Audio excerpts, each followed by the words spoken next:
राधे राधे। जगन्नाथ जी मंदिर से कहाँ गायब हो गए? राजा क्यों परेशान है?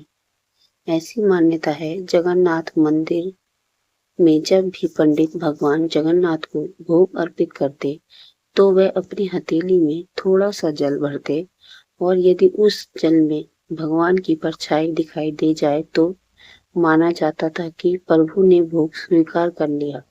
परछाई का दिखना भक्तों के लिए एक पवित्र संकेत होता।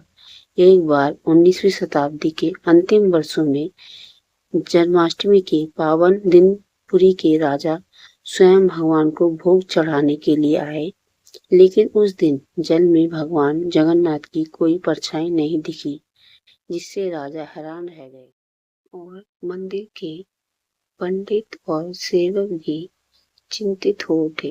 पूरे शहर में यह चर्चा फैल गई, शायद आज भगवान भोग ग्रहण नहीं कर रहे। पूरे नगर के लोगों ने दिन भर अनेक प्रकार के भोजन तैयार करवाए और बार बार भगवान को अर्पित किए, लेकिन फिर भी परछाई प्रकट नहीं हुई।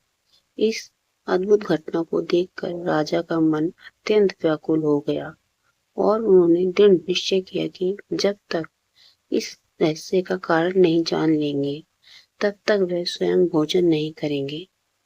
राजा मंदिर में ही बैठकर प्रभु की कृपा का इंतजार करने लगा और उपवास व थकान के कारण रात को उनकी आंख लग गई।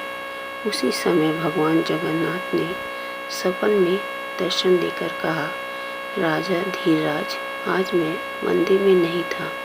मैं अपने एक गरीब भक्त की कुटिया में उनके प्रेम से बनाए भोजन को स्वीकार करने गया था। इसी कारण जल में मेरी परछाई नहीं दिखी। सुबह राजा की नींद खुली तो उनका हृदय शांत था और जब पुनः विधि विधान के साथ भगवान को भोग लगाया गया तो इस बार जल में भगवान जगन्नाथ की परछाई स्पष्ट दिखाई देने लगी।